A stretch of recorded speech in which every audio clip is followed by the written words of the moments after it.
Buenas y extremadamente calurosas tardes en Montevideo. Les damos la bienvenida a la edición central de MBD Noticias. ¿Cómo estás, Martín? ¿Cómo te va, Natalia? La verdad es que, como decía Natalia, esperemos por supuesto que ustedes también estén bien.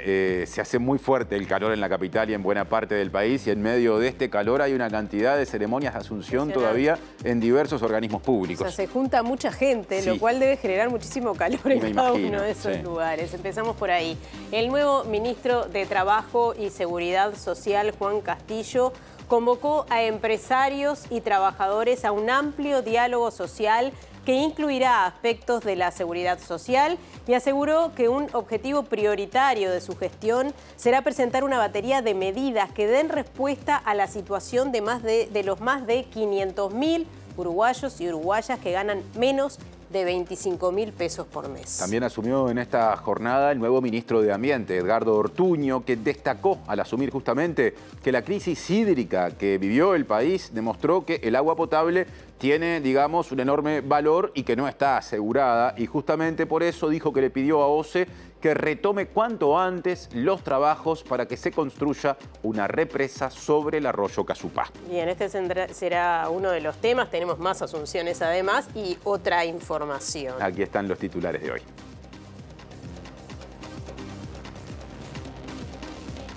El presidente del PIT-CNT, Marcelo Abdala, destacó que los discursos de los nuevos ministros están respondiendo positivamente a diferentes planteos de los trabajadores y trabajadoras. El presidente de la Cámara de Comercio y Servicios del Uruguay, Julio César Lestido, valoró el planteo de diálogo nacional que hizo el ministro de Trabajo y Seguridad Social, Juan Castillo, en su asunción, y adelantó que la gremial está dispuesta a intercambiar sobre la reducción de la jornada laboral. El intendente de Montevideo, Mauricio Zunino, solicitará una reunión con las nuevas autoridades del Ministerio de Economía para plantear el tema de los atrasos de las partidas presupuestales del Gobierno Nacional a la comuna capitalina. El presidente del Sindicato Nacional Docente de Secundaria, José Olivera, dijo que los problemas que se han verificado en el comienzo de clases en educación media demuestran el caos administrativo e institucional que se vive en toda la ANEP. Se realizó hoy el lanzamiento de la 35ª edición de la Fiesta del Río y la Convivencia, que se desarrollará entre el 14 y el 16 de marzo en el pueblo Santiago Vázquez, a orillas del río Santa Lucía. Por quinto año consecutivo, la Brigada de Muralistas Frente Amplistas Andrés Di Pascua y 18 organizaciones sociales pintaron un mural en Avenida Italia y Valle y Ordóñez con motivo del Mes de la Mujer. Los líderes de la Unión Europea se reúnen en Bruselas en una cumbre especial para mantener la unidad en su respaldo a Ucrania ante la suspensión de la ayuda militar estadounidense a ese país, mientras Washington y Kiev anuncian que volverán a retomar negociaciones en Arabia Saudita la semana próxima. En vísperas de un nuevo 8 de marzo, Naciones Unidas alertó acerca de lo que se define como retroceso mundial en políticas de género, donde la polarización política, las nuevas tecnologías, los conflictos y hasta el clima amenazan los derechos de las mujeres, que han sufrido retrocesos en 1 de cada 4 países en 2024. Gracias por estar, sea a través de sus dispositivos, mediante la web de TV Ciudad, tvciudad.uy, o el canal en YouTube de TV Ciudad, o sea mediante Uniradio 107.7 de FM para Montevideo y el área metropolitana, radio de la Universidad de la República, que también retransmite nuestras ediciones informativas a través de uniradio.edu.uy. Tiene un adelanto de móvil hoy Natalia Nogués, que ya lo presenta. Sí, Martín, y tiene que ver con estas asunciones. Vamos ya mismo al contacto con Diego Martini, que está allí en el Ministerio de Ganadería, Agricultura y Pesca, con la asunción de sus autoridades, pero también antes estuvo en la asunción de las autoridades del Ministerio de Turismo. Diego. Sí, así es, compañeros. Buenas tardes para todas y todos. Esta semana viene siendo semana de asunción de ministros, finalizará en la jornada de mañana, y la última del día de hoy es la que se va a celebrar en unos minutos acá en el Ministerio de Ganadería, Agricultura y Pesca, cuando Yamandu Orsi y Carolina Cose, presidenta y vicepresidenta, designen oficialmente y le den la bienvenida a Alfredo Frati y Matías Carámbula al frente de este ministerio. Así que estaremos con eso y con lo que fue también la presentación de las autoridades del Ministerio de Turismo. Otro asunto, Ignacio Muncho, que es director ejecutivo del Centro de Estudios de la Realidad Económica y Social, CERES, dijo que durante el periodo de gobierno que recién comenzó se deberá reasignar el gasto público, teniendo en cuenta que hay una situación fiscal comprometida a la que hizo referencia ayer cuando asumió como subsecretario de Economía y Finanzas Martín Valcorba. El gasto aumentó en estos 5 años en unos 1.200 millones de dólares. O sea, no solo no se redujo, sino que tenemos hoy un nivel de gasto que es sustancialmente mayor. La contracara de eso es que también ha habido un aumento importante de la presión tributaria, ¿no? De la recaudación que financia ese gasto. El gasto ya es alto, ya se dijo hoy que creció en este periodo. Ahora lo más importante es reasignarlo de forma eficiente para lograr llegar a donde más se necesita.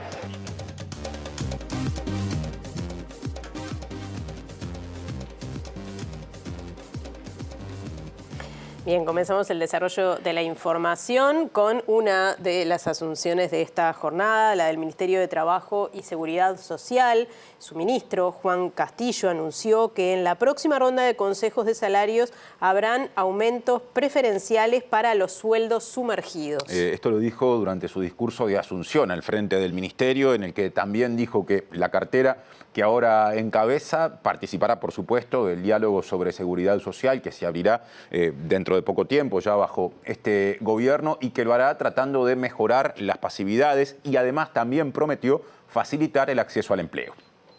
Vamos a trabajar en conjunto con todo el gobierno, con los sectores sociales y empresariales para presentar una batería de medidas que den respuesta a la situación de las más de 500.000 uruguayas y uruguayos que ganan menos de 25.000 pesos por mes.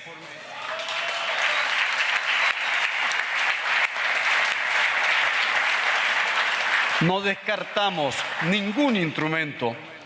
Tendrá un componente en la próxima ronda de los consejos de salarios, con incrementos preferenciales para los salarios más sumergidos.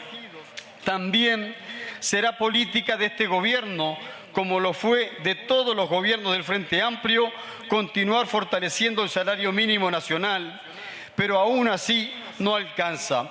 Hay muchas de esas y esos uruguayos que trabajan en la informalidad, por lo tanto, hay que tomar otras medidas hacia la formalización del trabajo. Además, Castillo adelantó cuáles serán los aportes del Ministerio en el diálogo sobre seguridad social al que convocará el gobierno. Vamos a contribuir con toda la experiencia acumulada en diagnósticos, en propuestas, en aportes a los ámbitos de discusión y de negociación, que incluya recuperar derechos que fueron recortados, en las condiciones del retiro, en el valor de las jubilaciones y de las pensiones.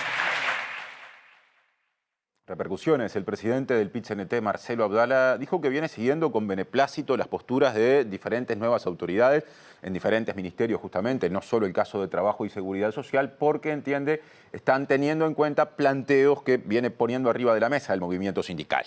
Respecto a la convocatoria de la Comisión Sectorial sobre Seguridad Social, Abdala dijo que responde a la masiva movilización realizada por la Central Obrera previo al fallido plebiscito de octubre pasado. Nosotros con mucha modestia creemos que ese anuncio que estaba en el programa de gobierno del Frente Amplio, la fuerza política que ganó, en realidad deriva de un proceso enorme, masivo, que tiene que ver con las movilizaciones que hizo el PIT-CNT confrontando con lo que luego fue la 20.130 y que tiene que ver con un proceso en el cual nosotros hablamos con la enorme mayoría de la población y que si bien no logró los votos para que se consagraran esas 3 medidas cautelares que propusimos, no es para nada despreciable que casi 1 millón de personas respaldó la iniciativa del movimiento sindical, que, entre otras cosas, no difería demasiado del programa del Frente Amplio en este punto. Así que la verdad que vemos ese diálogo con mucha expectativa de que signifique, bueno, lo que dijo Juan, recuperación de derechos por parte de la gente. Y el presidente de la Cámara de Comercio y Servicios, Julio César Lestido, dijo que da la bienvenida al diálogo nacional que planteó el ministro de Trabajo y Seguridad Social en su discurso de Asunción. Y también dijo que en esa gremial están dispuestos, hay disposición en todo caso a analizar una eventual reducción de la jornada laboral y que entienden que es positiva en líneas generales la negociación colectiva. Cuando hablemos de negociación colectiva, tenemos que tener en cuenta que te estamos hablando en un mismo grupo con distintos tamaños de empresas y en distintas zonas. Entonces, creo que mirar la parte regional de las empresas, donde las empresas se desarrollan, y al mismo tiempo el tamaño de las empresas, no podemos mirar a todos con la misma vara, que hoy se ve. Y eso es lo que estamos perjudicando al final del día, es a la micro, pequeña y mediana empresa. No a la grande, a la micro y pequeña. Porque cuando se lauda algo, es muy difícil, dependiendo de la zona del país o el tamaño de la empresa, poderse ajustar a esas cosas. Entonces yo creo que es muy importante y es algo que hay que implementar, en la posibilidad de tener de ver a las empresas justo por su tamaño y por zona. Creo como que es muy importante. ¿Un punto de quiebre en el diálogo podría ser la reducción de la jornada laboral? No, a ver, yo no quiero hablar de puntos de quiebre. Lo que nosotros decimos, la jornada laboral es un tema, tratémoslo. ¿Y cuándo? Algunos se dicen que no es el momento. Yo digo el momento es ahora, cuando quieran. La Cámara de Comercio está dispuesta a tratarlo en cualquier momento. Lo que sí tenemos que ver es una cantidad de cosas. Nosotros no podemos hablar de una reducción de 48 horas a 40 horas o no podemos hablar de otras cosas si también no se menciona el tema productividad, que es un tema complejo, que sabemos que es complejo, pero tenemos que entenderlo. Presenta Antel, con su plan Fibra Entretenimiento estándar que incluye Disney+. Hoy Martín Duarte nos va a hablar de más de una asunción ministerial. Ya nos contará a continuación, enseguida, con cuál empieza en esta jornada. Adelante, Martín. Buenas tardes, Martín, Natalia. Bueno, estamos aquí en la Plaza Huelga General, en 8 de octubre y Beloni, donde acaba de terminar la presentación y un discurso por parte de Gonzalo Sibila, ministro de Desarrollo Social, que vamos a estar escuchando más adelante. Y en este contexto hablar de algunas de las asunciones de las distintas carteras en la jornada de hoy. Estuvimos más temprano por el Ministerio de Ambiente, donde el ministro entrante, Edgardo Ortuño, se refirió a varios temas que serán prioridad para este gobierno. Puso énfasis en la autorización de los proyectos. Allí hubo una crítica importante al gobierno saliente. Justamente señaló que la consideración de los temas ambientales en los proyectos no puede ser un mero trámite. Esto en referencia a la aprobación justamente de distintos proyectos, de distintas características, particularmente poniendo énfasis en algunas represas autorizadas, como el proyecto Arasatí, que ha generado tanta polémica, ponerlo por delante a los factores ambientales. Es una de las cosas que puso en consideración y que puso énfasis justamente el ministro Ortuño. También se refirió a la aprobación de una estrategia nacional de biodiversidad al año 2030. Para esto involucrar no solamente al gobierno central, sino a las distintas intendencias de todo el país. Quiero hacer referencia a uno de los temas que, a consideración, ha sido de los más importantes y tiene que ver con esta solicitud que ya se va a enviar a la OCE para retomar el proyecto Casupá. En este caso, retomar dentro de lo que es este Acuerdo Nacional por el Agua, la construcción de Casupá y en particular las soluciones vinculadas al agua potable, que hizo referencia no solamente a una jornada de tanto calor como la de hoy, sino lo que atravesó nuestro país hace algunos meses. Si le parece, repasamos este fragmento de las consideraciones que brindó el ministro Edgardo Ortuño. La crisis hídrica vivida recientemente en el país dejó un aprendizaje y un mensaje contundente. El agua potable tiene un enorme valor y no está asegurada. Tenemos la necesidad de hacer un conjunto de obras de infraestructura articuladas en un plan estratégico de mediano y largo plazo, asumidas por el gobierno, por el sistema político todo y la sociedad como política de Estado en clave nacional. La respuesta a esta necesidad nacional requiere transitar e implementar espacios de diálogo con la mayor amplitud, tendientes a la concreción de un acuerdo nacional por el agua y a la vez la implementación de acciones inmediatas. En ese sentido, hemos solicitado a las futuras autoridades de OCE retomar cuanto antes los trabajos para la construcción de la represa de Casupá. A la vez, se trabajará con la Presidencia de la República y los organismos involucrados la propuesta de un Plan Nacional de Infraestructura que asegure el abastecimiento de agua para el consumo humano hasta 2050 y la mejora de la disponibilidad de agua para la producción. Entre otras cosas, Ortuño se refirió al cambio climático. Puso un ejemplo de hace algunos días, en particular los registros de un tornado en la zona de Tacuarembó. Y bueno, convocó de inmediato también a trabajar en el Sistema Nacional de Prevención justamente de Cambio Climático, entre algunas consideraciones que realizó en esta jornada. En algunos minutos venimos aquí a Plaza Huelga General para detallar los puntos prioritarios, en este caso que llevará adelante la gestión del Ministerio de Desarrollo Social. Presentó Antel con su plan Fibra Entretenimiento Estándar que incluye Disney+. Y hay más asunciones ministeriales para este boletín. Desde la curva de Maroñas nos aproximamos al centro de Montevideo y aparece o reaparece Diego Martini.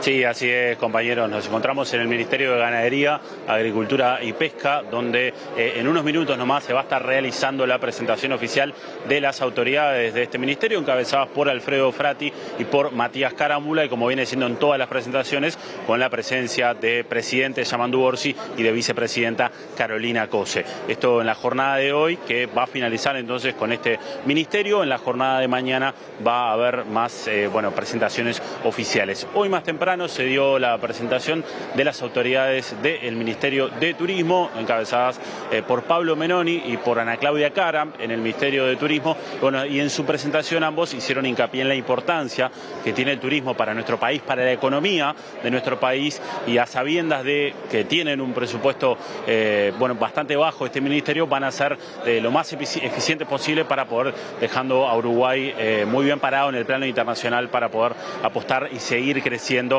en materia de turismo. Menoni también agradeció al presidente Yamandu Orsi por darle la oportunidad, por él ser parte del colectivo de personas con discapacidad, y asegurar que no necesitan, lo que necesitan son oportunidades para poder trabajar, que no necesitan ayuda, sino estas oportunidades para poder estar al frente de distintos organismos, y de esta forma fue presentado entonces Pablo Menoni. Tenemos cerca de 30.000 pymes del sector turístico, de las cuales unas 3.000 están registradas en el Ministerio de Turismo. Acá tenemos un enorme desafío, porque el apoyo nosotros queremos centrarlo, por supuesto, en aquellos proyectos que hagan una mejora de la oferta turística, también de la desestacionalización, pero también en la generación y el cuidado de las fuentes de trabajo. Aproximadamente un 7% del empleo está en el sector turístico. Y como decía, yo no recuerdo si fue Martín o Gabriel quien mencionaba ayer, el turismo emplea proporcionalmente más gente menor de 29 años que cualquier otro sector. Y por último, y no menos importante, todo lo referente al turismo receptivo. El turismo receptivo como el gran generador de divisas, el gran generador de ingresos para el Uruguay. Y acá voy a citar textualmente, permítanme leer, al gran y al enorme Danilo Astori, que por allá por el 2018 decía sobre el turismo: es el principal productor de ingresos del país, y que esta actividad para el Uruguay es más importante que la carne, el arroz y la soja. Menoni padece una inflamación congénita de la médula espinal y es usuario de silla de ruedas, motivo por el que le agradeció especialmente la designación al presidente Yamandu Orsi, quien estaba sentado a su lado. Nosotros, quienes estamos en situación de discapacidad, solo queremos oportunidades, ningún privilegio. Aprovecho para saludar a los compañeros que están ahí. Éxito. Ahora cambiamos de asunto, porque el director ejecutivo del Centro de Estudios de la Realidad Económica y Social, conocido como CERES, hablamos de Ignacio Muncho, dijo que el desafío del actual gobierno será la reasignación de forma eficiente del gasto público. Destacó que el gasto y la deuda crecieron en el anterior periodo y que ahora se debe priorizar a la primera infancia. Nosotros en CERES hicimos un estudio el año pasado con inteligencia artificial, identificando duplicaciones y fragmentación dentro del gasto público para tratar de buscar la forma de por dónde se puede transferir recursos para asignar prioridades, porque en el fondo eso es lo clave, ¿no? El gasto ya es alto, ya se dijo hoy que creció en este periodo. Ahora lo más importante es reasignarlo de forma eficiente para lograr llegar a donde más se necesita. El foco en primera infancia, como se puso hoy, es clave. Hay que llegar de mejor manera a donde más se necesita, porque recursos hay y son muchos, y el sector privado no tolera mayor carga impositiva y el país no tolera más deuda pública. Por lo tanto, es absolutamente clave reasignar de la mejor manera posible los recursos que ya existen. El intendente de Montevideo, Mauricio Zunino, aseguró que el tema de los atrasos de las partidas presupuestales del Gobierno Nacional a la comuna capitalina ya fue planteado al ministro de Economía y Finanzas, Gabriel Odone, y al subsecretario Martín Valcorba durante la transición. Y también dijo que ahora que Odone y Valcorba ya están desempeñándose en el Ministerio de Economía y Finanzas, les va a pedir formalmente una reunión. Semanas atrás, el intendente de Montevideo, Mauricio Zunino, aseguró que el anterior gobierno, encabezado por Luis Lacalle Pou, tuvo un atraso en partidas de recursos de más de 1.000 millones de pesos con la Intendencia Capitalina. El gobierno es uno de los principales contribuyentes de la Intendencia. En el marco de la transición, Zunino se reunió con Gabriel Odone y Martín Valcorba, actuales jerarcas de Economía. Hemos tenido contactos con el equipo económico entrante en su momento, porque todavía no había asumido en funciones, tanto con el actual ministro como con el actual subsecretario, tanto con Valcorba como con Odone. Sí les vamos a plantear en breve una reunión formal para que aquello que le adelantamos cuando eran ministros y subsecretarios designados, efectivamente poder tratar de canalizarlo lo más rápidamente posible ahora con el gobierno en funciones.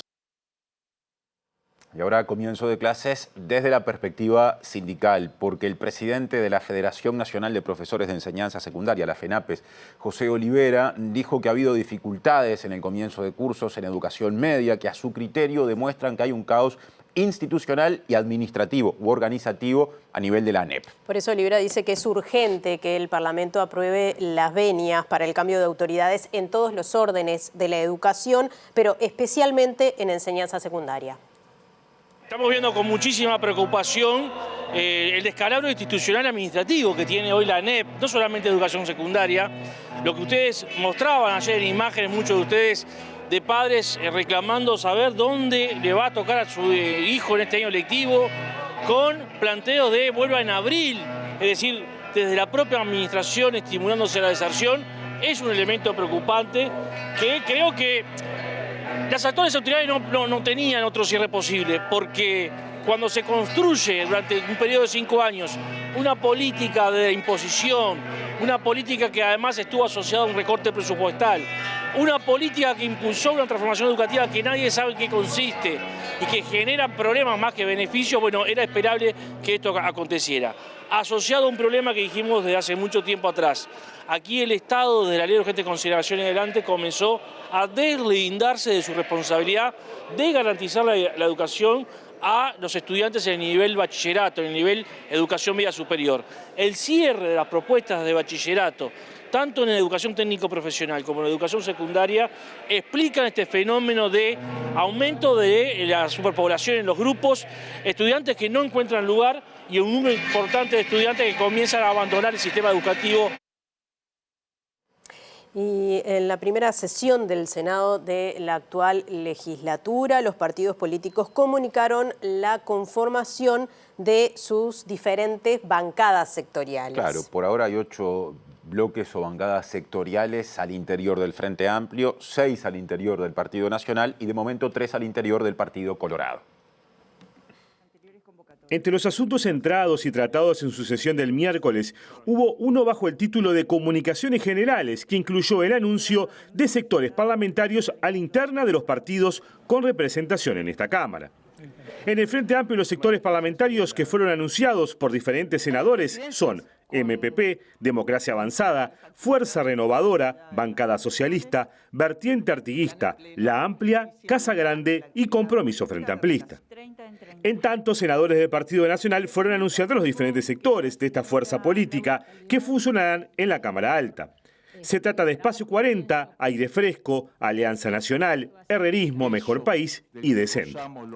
En el Partido Colorado se anunciaron 3 sectores parlamentarios: Unir, Crece y Tercera Vía.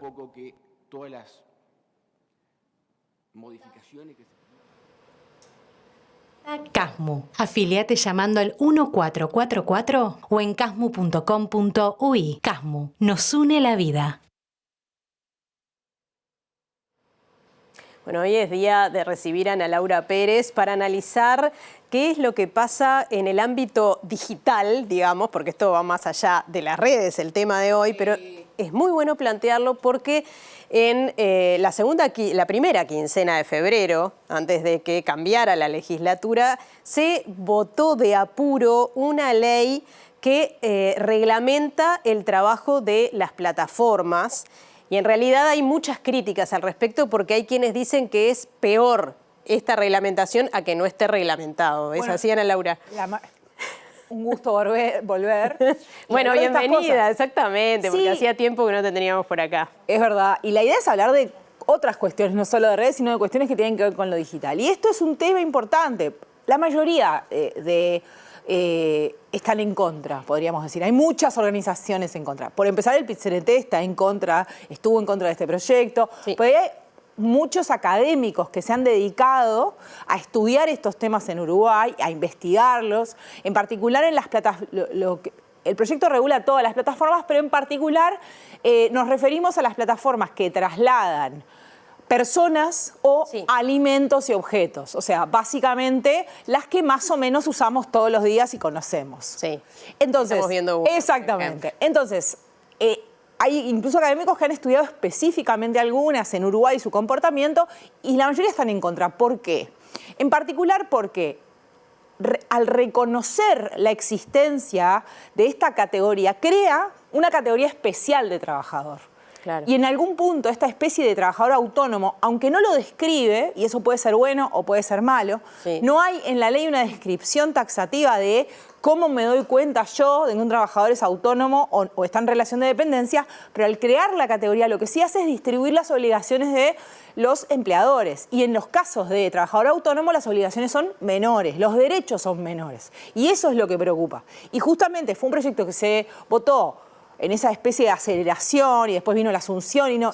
Lo interesante era ponerlo sobre la mesa porque es un proyecto que el Frente Amplio estuvo en contra y tiene que resolver cómo avanza en este tema a partir de ahora. Sí, además habrá que reglamentarlo, ¿no? Por supuesto. Bueno, por ejemplo. Muchas leyes quedan por ahí porque no se reglamentan. De hecho, una de las voces que ha hablado en este tiempo más en contra del proyecto ha sido Hugo Barreto, que es el que asumió como subsecretario de Trabajo, que es catedrático, era catedrático de Derecho Laboral y era una de las voces más fuertes explicando por qué. De hecho, una de las razones es que la OIT viene trabajando en construir una definición de trabajador autónomo, porque tampoco la idea es desconocer que pueden existir categorías diferentes, pero sí ser más claro y no ir a una legislación que en los hechos termine desprotegiendo. Sí, claro, como afianzando ese vacío, digamos, o sea, como que esté bien que no exista una forma de contemplar estos derechos. Y son muchas veces trabajadores precarizados, migrantes. Sí. No es verdad esta narrativa de que son personas que deciden cuántas horas trabajan y cuándo y de qué manera. Claro, sí, habría que protegerlos más, contrariamente. ¿Qué es lo que pasa en otras partes del mundo? Bueno, en Europa, que se ha convertido, en todo lo que tiene que ver con derechos digitales, Europa se ha convertido en el gran regulador. En términos de que lo regula, lo hace, y además de que tiene un trabajo muy profundo y técnico en el tema. Entonces es interesante ver cómo se está trabajando en Europa, sobre todo porque Estados Unidos en este momento está de camino a desregular todo lo que puede el gobierno actual, y entonces tampoco es un gran ejemplo. Europa el año pasado aprobó una ley que establece dos categorías y entiende que pueden tener los empleadores obligaciones distintas. Ahora, lo que deja bien claro es que tiene que haber una serie de condiciones para que vos puedas considerar a alguien autónomo. Y lo que establece es que si hay algún indicio de lo que se llama control y dirección, entonces el trabajador no es autónomo. ¿Y qué es control y dirección en estos casos? Claro. Y un algoritmo que te dice cuándo hay trabajo, que se te cierra si no trabajás una X cantidad de horas por semana, que distribuye las tareas, que te paga, que te da órdenes, que aunque sea automatizado y no haya una persona, está decidiendo sobre tu futuro. Hay una dependencia, claramente. Es clarísima la dependencia. Entonces, en ese caso los indicios son claros. De hecho, la jurisprudencia en Uruguay, de los casos que se definieron, que son aproximadamente entre unos 15 y 20, en lo que va el tiempo hay como 150 que están en proceso, pero definidos hay esa cantidad, salvo uno que se definió bastante cerca de la discusión, que le dio la razón a una de las plataformas, el resto, en todos los casos, la jurisprudencia uruguaya laboral ha entendido que es clarísima la relación de dependencia. Bien. Bueno, muchas gracias. Por favor. Veremos a ver cómo sigue todo esto, porque evidentemente hay tela para cortar. Seguramente. Seguramente estará en la mesa esto y toda la regulación del trabajo del futuro. Y será un tema otro tipo para de regulaciones gobierno digitales que tendremos que seguir analizando. Gracias, hasta la semana que viene. Y sigue Martín. Presenta Asociación de Funcionarios Portuarios. Hacete socio y accederás a beneficios exclusivos como colonia de vacaciones, préstamos, servicios de la salud, tienda online con precios exclusivos y mucho más. Ahora reaparece Martín Duarte, hay más asunciones ministeriales. Gracias, Martín. Vamos a resumir lo que fue la presentación y las prioridades de trabajo del Ministerio de Desarrollo Social aquí en la Plaza Huelga General. Sobre las 18:45 comenzó justamente la alocución de Gonzalo Sibila, refiriéndose a las prioridades y puso énfasis en la cogestión de las actividades que desarrolla el Ministerio de Desarrollo Social, en particular construir un camino en colectivo desde el diagnóstico que viene haciendo justamente las distintas direcciones y autoridades del Ministerio. Y puso el foco en tres aspectos. Por un lado, reducir y eliminar la pobreza infantil como uno de los ejes de prioridad para este gobierno. Lo puso en primer lugar como tema a atender. En un segundo lugar, fortalecer el sistema de cuidados universal, aproximándonos justamente a este 8 de marzo. Se refirió al tema a la hora de justamente ganar tiempo y espacio para las mujeres que muchas veces asumen en mayoría en las situaciones de cuidado en el hogar. Por eso fortalecer el sistema de cuidado será otra de las prioridades. Y en tercer lugar detalló la situación, en este caso, de personas en situación de calle como otro de los puntos a trabajar por esta administración. Y reitero, puso el énfasis en un trabajo colectivo que no solamente sea desde el Ministerio de Desarrollo Social, bajando justamente de línea a nivel de lo que pueden ser distintas políticas, sino un trabajo en conjunto donde se va a involucrar a las organizaciones sociales, a los vecinos, para trabajar en colectivo. Si les parece, repasamos lo que dejó el discurso hace algunos minutos aquí en Plaza Huelga General. Les quiero decir que hay algunas prioridades importantes que hemos asumido como gobierno y que se van a reflejar en la acción de este ministerio. En primer lugar, vamos a trabajar denodadamente por reducir y por terminar con la pobreza infantil en nuestro país, un flagelo que condena a nuestra sociedad hacia adelante y que hoy condena a muchos niños y niñas a no tener posibilidades de tener una vida digna.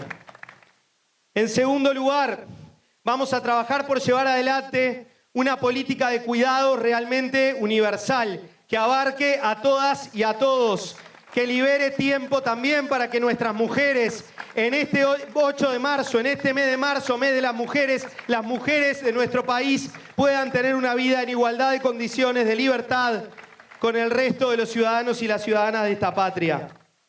Nos queremos comprometer también a otra gran prioridad, la de atender las problemáticas más urgentes, más inmediatas, esas heridas que todo el tiempo nos duelen y que no son problemas de paisaje, que no son responsables de problemas urbanos, son responsables de una gran herida y de una gran mancha a la dignidad de nuestra patria, la de la gente que está en situación de calle, la de la gente que está tirada a la vera del camino, la de los que no encuentran quien siquiera les arrime una mano para salir.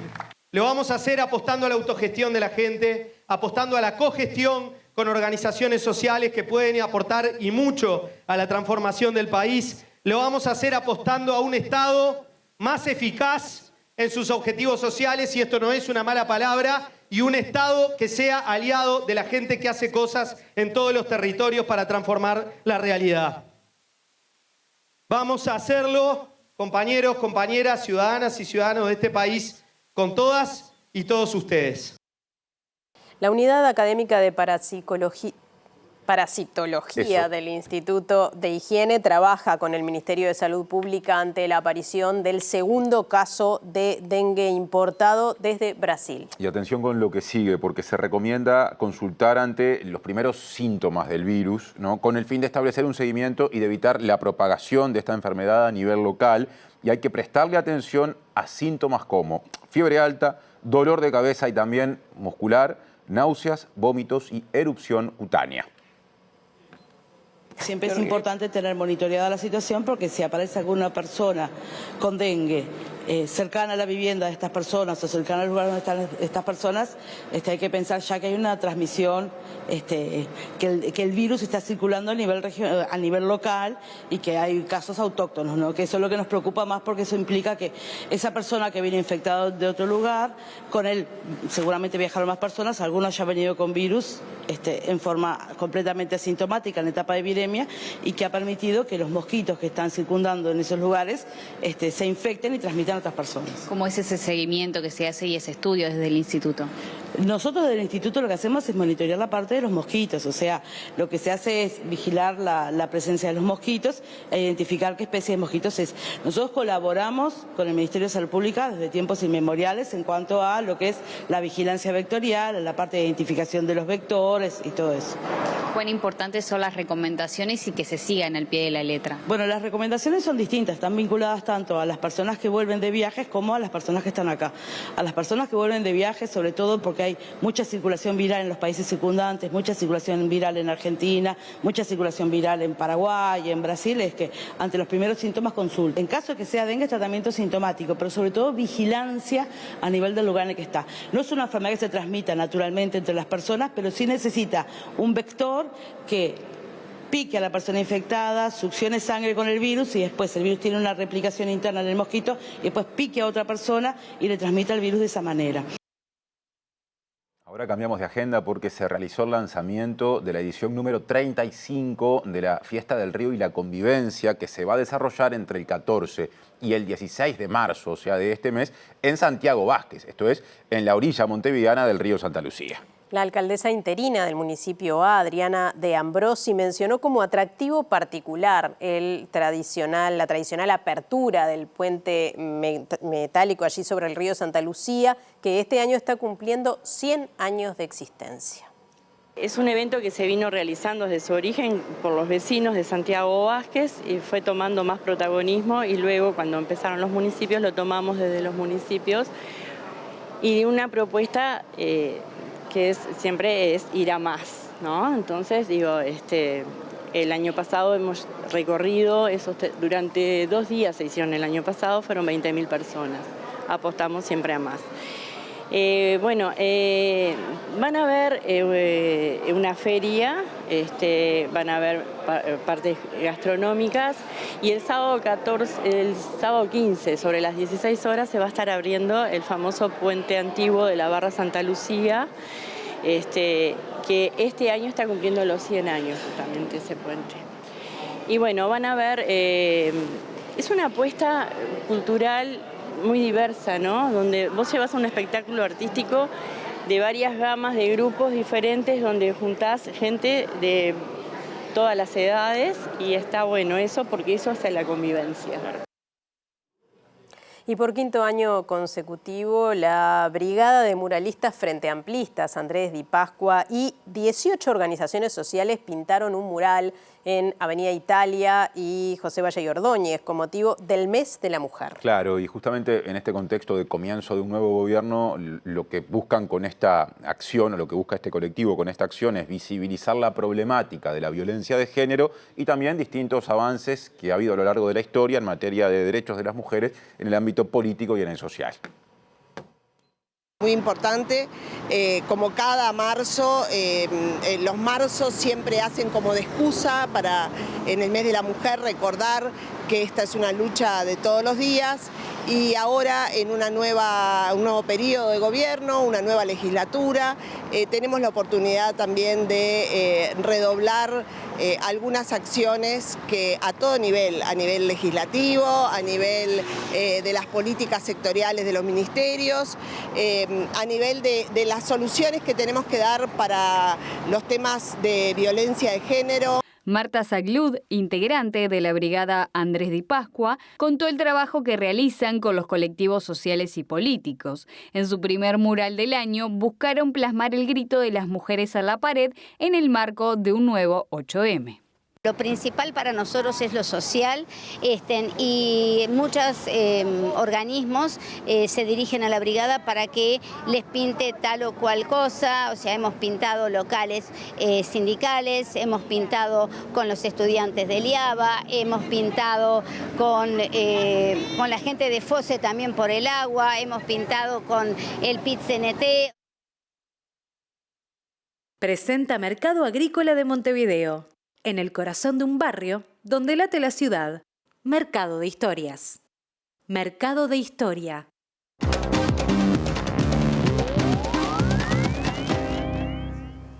¿Qué tal? Buenas tardes. Abrimos el capítulo internacional para variar, hablando de Donald Trump. Y antes de meternos en el terreno de la guerra dura y pura, hablemos de la guerra de aranceles, porque el presidente de Estados Unidos decidió pausar por un mes, por lo menos hasta el 2 de abril, los aranceles que le aplicaría a México luego de una charla que mantuvo con la presidenta Claudia Sheinbaum, y pretende hacer lo mismo también con Canadá después de las rispideces que se han generado a partir de esta decisión. Pero hoy en Bruselas se llevó a cabo una cumbre muy importante de líderes de la Unión Europea que tiene que ver con el apoyo a Ucrania, que han confirmado y reafirmado, incluso en la búsqueda de mecanismos que le permitan rearmarse a Europa con un dinero que va a estar en el orden de los 800.000 millones de dólares, según se ha anunciado. Esto tiene que ver con el corte de ayuda que ha hecho Estados Unidos a Ucrania. Incluso también ha amenazado el presidente Trump con no apoyar a la OTAN si es que los países que la integran no ponen el dinero que deberían poner. Esto en el marco de una situación de guerra que se mantiene con Rusia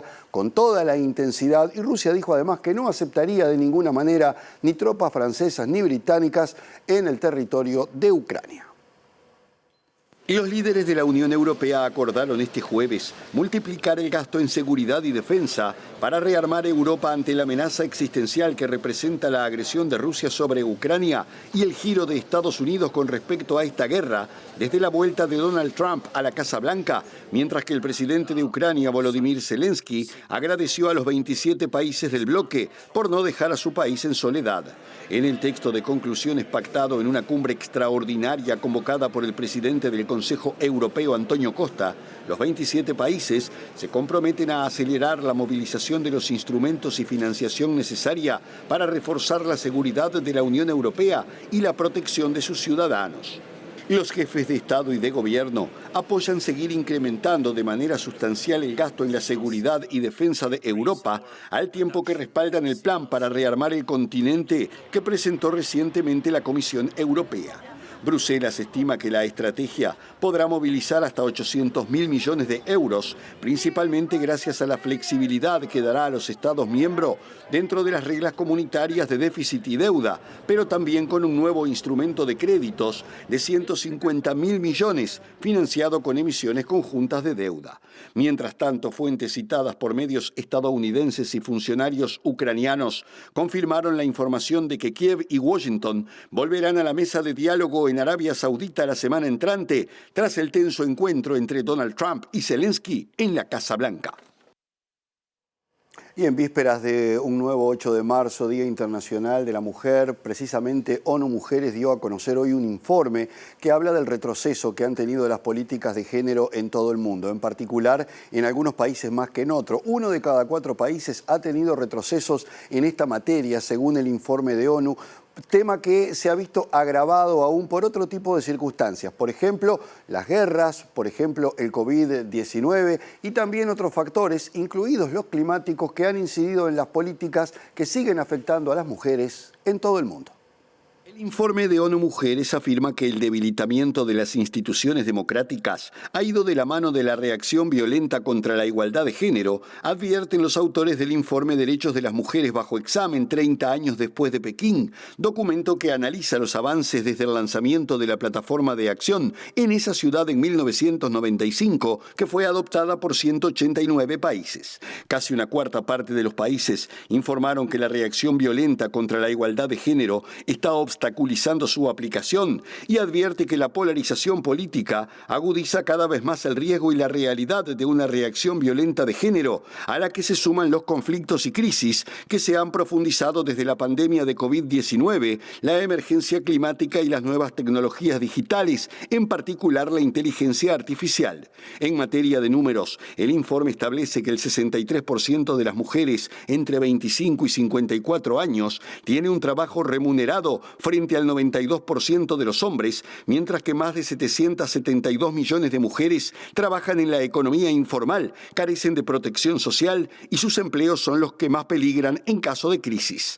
Desde 2022, los casos de violencia sexual ligada a los conflictos han aumentado un 50% y el 95% de las víctimas son mujeres y niñas, mientras que cada 10 minutos una mujer o una niña es asesinada por su pareja o alguien de su familia y una de cada 3 sufre violencia física y sexual, tanto en el hogar como fuera.